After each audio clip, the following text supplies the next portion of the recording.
Alright. That's it. Monday to Sunday. Sunday na naman. J-Burn, kumusta kayo guys? Oo, okay lang. So yun, makulay ang ating week ngayon. So madami mga nangyari, pero all good lang. So yun, patapos na yung October 26 ngayon. Sinushoot natin tong video Sunday. So Tuesday natin to ma-upload kasi Tuesday lang malakas yung signal ko. So dati Monday ko na-upload pero ngayon Tuesday lang kasi ako makaka-upload kasi doon lang malakas yung signal, doon lang na ano. Pero so yun, let's get back to it. So ano nga bang topic natin for this week? Topic natin for this week ay gamble. So ano nga ba yung gamble? Gambling. Ano nga ba yon? So yun, from its word sugal, pagsusugal. So yun, pagsugal. So yun yung mga bagay na win or lose, minsan draw. So para sa akin, dalawang klase yung sugal. Sugal na bisyo at yung literal na sugal. Tapos yung isa ay sugal sa pangarap. So unahin natin yung sugal na bisyo. Ano nga ba yung mga sugal na bisyo? Yun yung mga online gambling, sabong, o kaya yung mga ganito cards, casino. Basta yung mga laro na pustahan ba, yung mga ganun. Pustahan na yun, mga literal na sugal. So ayun. So iniiwasan natin yung sugal na yan kasi hindi siya worth it eh.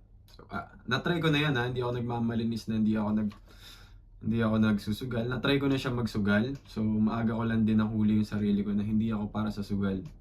Dati online sabong pa nga yung tinry ko eh. So, yung natalo ako doon, nung una masarap na nanalo ako eh.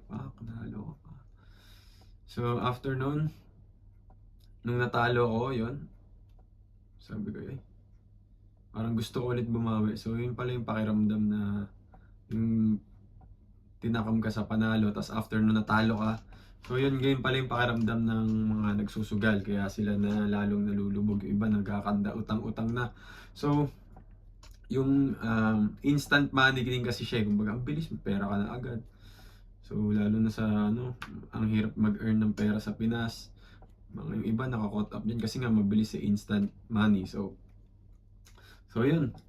Kaso nga lang, kapag ka masyado ka naging dependent dyan, nag-comply ka masyado sa pagsusugal, so, i-chase mo na lagi, kunyari matatalo ka, i-chase mo na lagi yung panalo hanggang sa magkanda utang-utang ka na, hanggang sa magkanda lubog-lubog ka na, hanggang sa, ayun na, sira na yung buhay mo. So, marami tayong kakilala naging ganyan, base sa na-experience ko ngayon, maaga ko na huli yung sarili ko na hindi ako para sa sugal. Kasi, ano rin ako ayoko din talaga yung natatalo eh. Okay lang sa akin matalo guys pero hanggat maaari, gusto ko yung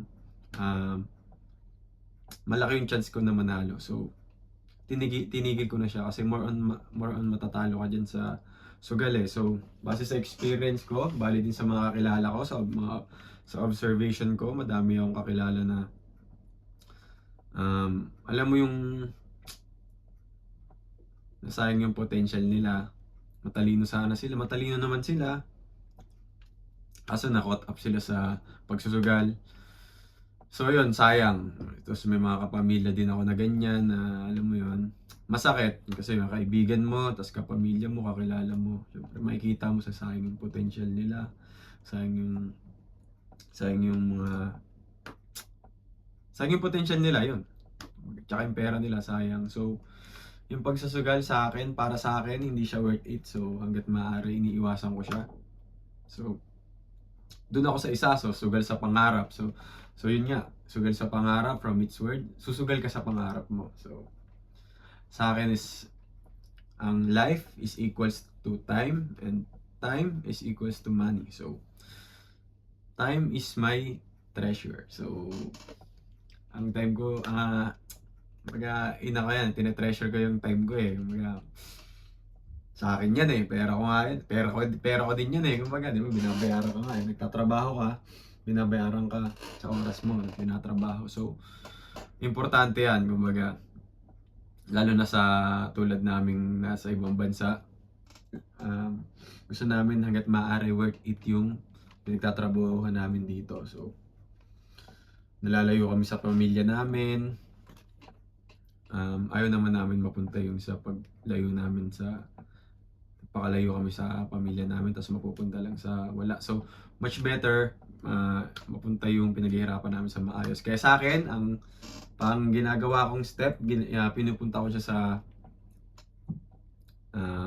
experience, sa knowledge, sa career. So, sa business, sa investment, sa health. So, ayun, sa family. Doon ko siya in-spend doon ako nag-spend ng money. Doon ko ginagamble doon ako nag-gamble. Kumbaga, doon ko sinusugal lahat ng na-earn ko. Kasi kahit pa paano, doon talaga mapupunta sa maayos eh. Doon kasi nabibuild yung future ko. Like sa knowledge yan, okay lang akong gumastos para dyan kasi alam mo yun, tataas din kasi yung value mo sa knowledge eh. Kumbaga, magsugal ka ng pera doon, kumbaga, aangat ka rin. Mananalo. Ang win mo naman doon, aangat ka, may matututunan ka. Or kaya sa career mo yan, magkukuha ka ng mga something na para tumaas yung value mo.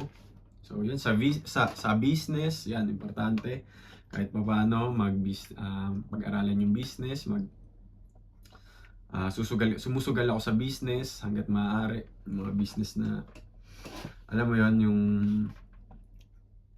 experience din kasi yan eh. Kumbaga, matututo ka rin talaga sa pagninegosyo eh. Yun yung sugal na worth it, may matututunan ka.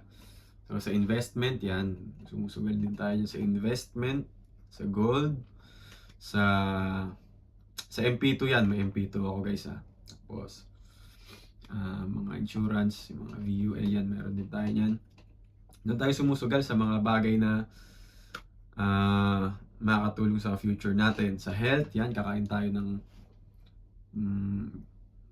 masustansya, yan, sugal din yan eh. Kumbaga, sugal din sa pag-workout yan, doon ko rin pinupunta yung oras ko. Kasi nga, time is money nga, diba?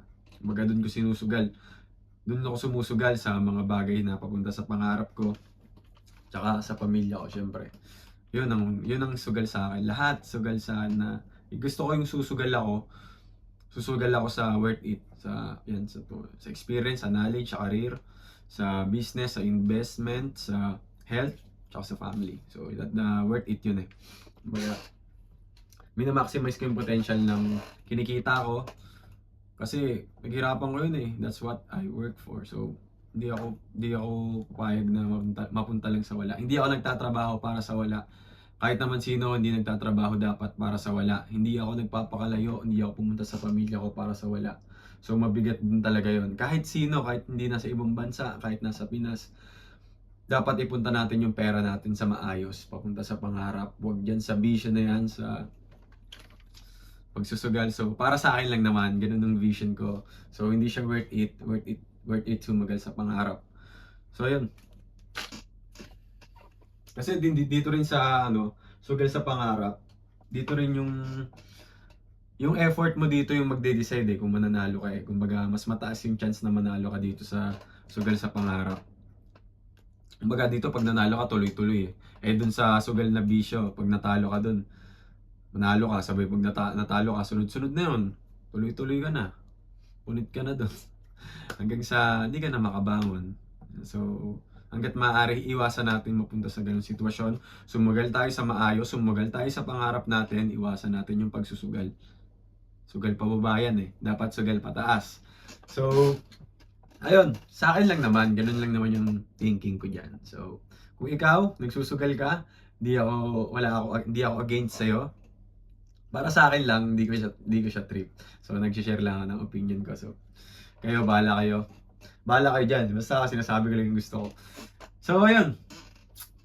Ayun, yun. Sugal sa pangarap at sugal na bisyo. Ayoko niyan. Dito ako sa sugal sa pangarap. So, yun. Sa life, tsaka sa friends.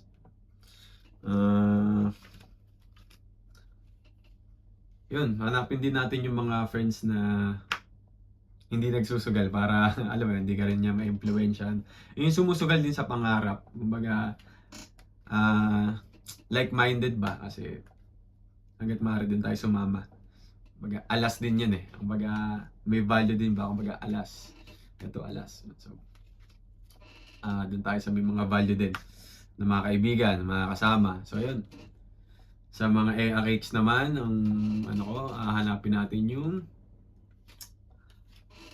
babaeng may value. So, kasi nakakalungkot man, pero may mga ibang babae na wala na silang value. So, yun. Ano na lang yung joker na yun. Kumbaga, hindi tayo dun. Hindi tayo para sa mga joker. So, ikaw bahala ka, trip.